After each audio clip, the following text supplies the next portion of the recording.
Overtaking vessels.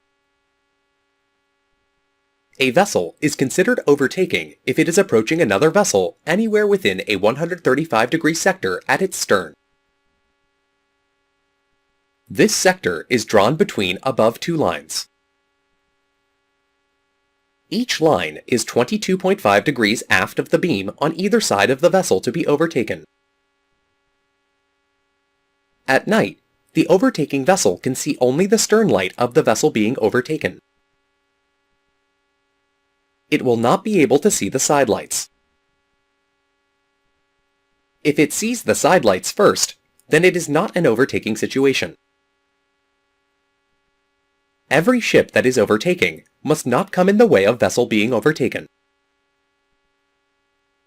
An overtaking vessel has the responsibility of keeping clear. Once it has overtaken, it cannot alter course and claim to be a crossing vessel.